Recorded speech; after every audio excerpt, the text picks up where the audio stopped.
Welcome back to the 2019 Great Give Radiothon at WNHH-FM 103.5, live streamed at newhavenindependent.org. We're having a great day today. We're going wall to wall Wednesday and Thursday to help out with the Great Give, with the Community Foundation for Greater New Haven brings us together every year for this, where for 36 hours, you have the chance to support so many of the great nonprofits in New Haven. They're communally trying to raise money and compete with each other for prizes and matching dough. And it's easy to do. You go to thegreatgive.org. You don't forget the word the. Thegreatgive.org. And you can find any of these 406 groups and read about them and donate right there to as many as you want. And this half hour, we're going to suggest that you check out Neighborhood Music School. And Dan Gervich, who has been running the school now, 2 years? 4. You see, that happened with Elm Shakespeare, too. We had these institutions in New Haven that had a strong leader for a long time. Mm-hmm. And then someone new comes in and takes it new directions, does great stuff. Very big challenge. Yeah. Taking over for someone who leaves a mark over a decade. Iconic director, Yeah. But I guess and then the time goes and we get used to somebody new. And I'm going to be hearing about some great new stuff you're doing, like the Atlas School. So, Dan Gervich, welcome to the Great Kid Thank you, Paul Radiothon. Bass. Thanks so much for doing this to highlight local nonprofits. Yeah, and, we want to. And at the very least, we get to hear the great things you're doing. Yeah. Once a year, like a checkup at the doctor. Yeah, exactly. A little less pain. Feels much more pleasant. No hammers on your knee. But we did ask people to bring a poem or song. Did you do that? I did. All right. What'd you bring, Dan? Well, so I've been thinking a lot about vulnerability recently, based on some events in my own life, but also primarily based on what it takes to sign up for music lessons or dance lessons. You're putting yourself out there a little bit. Absolutely. You have a risk. In your head, you imagine all sorts of stuff. Yeah. I mean, we have about 2,500 students a year, and a quarter of them are adults. And I have a lot of respect and admiration. I know one for guy those in his people. 80s who sings like Broadway type songs on Friday nights. Yes. Cabaret and our Vintage Voices choir. We have a lot of seniors. There's sort of this gap in the middle, although we have some mid-career professionals, but typically, people we have go, kids and they're busy and long hours. But, so there's this gap between like 18 and let's say 50, 55. Well, that's an interesting and point then they start because coming back. rich parts in our lives, especially as we're living longer, and when you're growing up and checking out the world and figuring out who you are, those are great times to have a neighborhood music school to learn an instrument. It's wonderful, and then it's wonderful later in life to come back to it or pursue that dream that you always had. For me, I've always, I was a trained classical singer. I call myself a recovering singer, but I've always wanted to rock, and I've always loved the Grateful Dead and their sort of rich American repertoire that combines the blues and jazz. I gotta be bluegrass. honest that I wonder why a classical singer would be drawn to the music of a group that doesn't have much range in the vocals, does it? Right.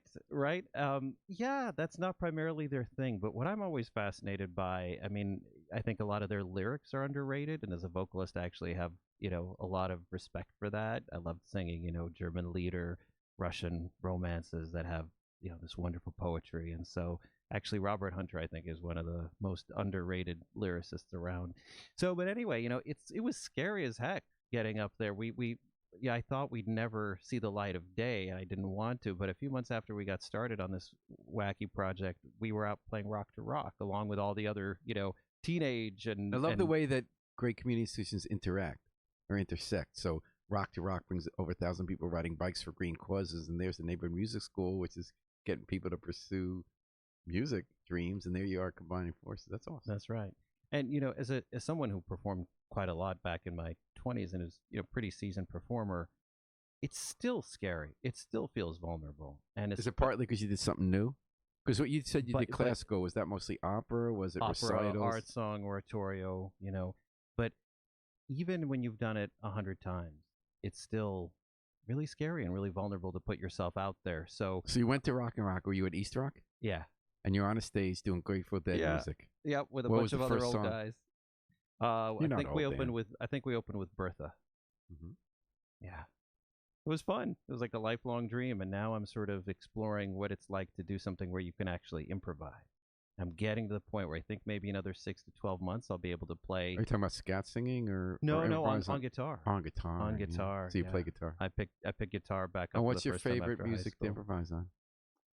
Well, right now I'm just sticking with some really basic blues, a little That's Grateful fun. Dead. Yeah. But you learn the scales first and then work within the scales? Exactly. Have you done any open tuning? No. I Not find a yet. guitar the freest I feel to improvise. Not that many good, but is when I go to Open D, Interesting. I and should then you try it. fly. And once you've spent a few minutes on it, so that you know, even though any note could be a passing note, or you learn the rules to break them like Charlie Parker, there you really get a feel within a few minutes what kind of fits and what doesn't, because there's a beauty on the open tuning, I'll have where to you have an definitely try automatic that. chords and open strings to give the fullness. Yeah. My teacher says, speaking of passing notes, if you make a mistake, pretend you meant to do it. Right, then make it Yeah. work. Work with that note you Yeah. put in, right? That's a Yeah. really good point. So now you take classes at the neighborhood music school? Yeah, I do. I mean, And I'm a guitar. student. Yeah, so I take guitar and I take this Grateful Dead ensemble. We have awesome. adult And you run the rock joint. bands. Yeah, yeah. And it was interesting. That's such a great idea if you run a school to also have the experience of being the student, so you see Yeah. it from both perspectives. Yeah, Great. and then That's I a great also see idea. it from a third perspective, which is the parent, because my daughter does all kinds of stuff there. She's 10 years old, and man, I see the difference it's made in her life. She came in, she was just starting first grade. Now she's finishing fourth. She's like a totally different kid, and I think a lot of that has to do with the confidence and the creativity that she's built, and the kind of the home away from home that she's built at neighborhood music school. Well, it's that great block. So Audubon Street was imagined as, it used to be a foundry there, Mm-hmm. and then there was the Foundry Jazz Club and bookstore. But it got reimagined in the second half of the 20th century in New Haven as an arts district. Yeah, And boy, did that work. You have It's a special Educational Center place. for the Arts at one end of the block. It's one big block. And then you have the neighborhood music school. You have Creative Arts Workshop. And when my kids were growing up, that was just a street they were always on. In summers, they were at neighborhood music school, or actually during the year too. At CAW, doing clay, working on viola, doing recitals, and then going to ECA. And it's really a great block for people of all ages. It's It's tremendous. worked. It's really, and partly I think it's because of institutions that are built up with a vision and that are continued by people who keep them going. yeah. The way you've kept going, the neighborhood music school, which is now how many years around? Founded in 1911, so 108 Wow. years. Was it Yeah. always there? No, we moved to the Audubon Arts District when it was one of their original occupants in 1968. But we were founded in Worcester Wow. Square as a settlement house for immigrants moving to work in New Haven's factories. How awesome. And there were latchkey kids, that weren't quite acculturated and were getting into trouble. And music was this program that the social services agency came up with to keep that those kids wonderful? out of trouble. So we were sort of the iris and the music haven of that era. And since then, we've definitely kept up that ethos. So one of the things we're really excited about is that over the last few years, under our director of programs, Noah Bloom, was a New Haven native, and I'm sure you know him as a man about town. We've actually doubled the number of students that participate in our tuition-free and financial aid programs. Awesome.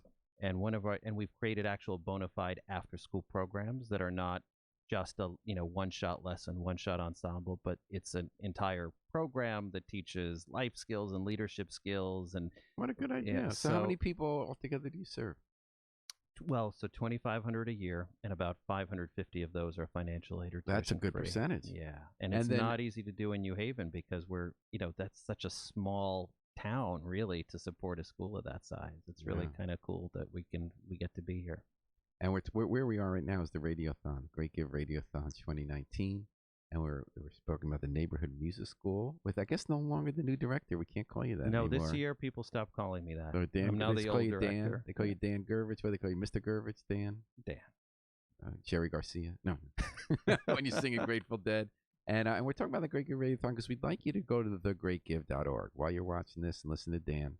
We'd like you to go there and give some money to the neighborhood music school on Please this do. half hour because you're hearing about all the great work they do. And before we get to the big new thing you're doing, you have a song. Yeah, I do. All right, let's So hear it. I was talking a lot about being vulnerable and authentic, and But not how here, because impressed here I you're am. with friends. Here I'm with friends. But how impressed I am by, especially our adult students that do this. So this is called "The Invitation" by Uriah Mountain Dreamer. Do you know that? It doesn't interest me what you do for a living. I want to know what you ache for, and if you dare to dream of meeting your heart's longing. It doesn't interest me how old you are. I want to know if you'll risk looking like a fool for love, for your dreams, for the adventure of being alive. It doesn't interest me what planets are squaring your moon. I want to know if you have touched the center of your own sorrow, if you've been opened by life's betrayals, or have become shriveled and closed from fear of further pain. I want to know if you can sit with pain, mine or your own, without moving to hide it or fade it or fix it. I want to know if you can be with joy, mine or your own, if you can dance with wildness and let the ecstasy fill you to the tips of your fingers and toes without cautioning us to be careful, be realistic, or to remember the limitations of being human. It doesn't interest me if the story you're telling me is true. I want to know if you can disappoint another to be true to yourself, if you can bear the accusation of betrayal and not betray your own soul. I want to know if you can be faithless and therefore trustworthy. I want to know if you can see beauty, even when it's not pretty every day, and if you can source your life from its presence. I want to know if you can live with failure, yours or mine, and still stand on the edge of a lake and shout to the silver of the full moon, yes. It doesn't interest me to know where you live or how much money you have. I want to know if you can get up after the night of grief and despair, weary, bruised to the bone, and do what needs to be done for the children. It doesn't interest me who you are or how you came to be here. I want to know if you'll stand in the center of the fire with me and not shrink back. It doesn't interest me where or what or with whom you've studied. I want to know what sustains you from the inside when all else falls away.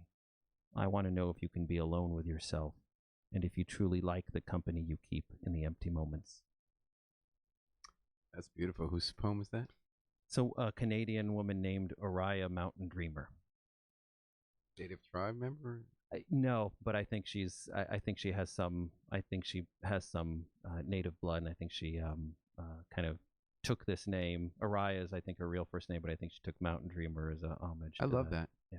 Beginning was making me think of Bob Dylan saying, "Your debutante knows what you need, but I know what you want. I'm blonde, I'm blonde." Yeah.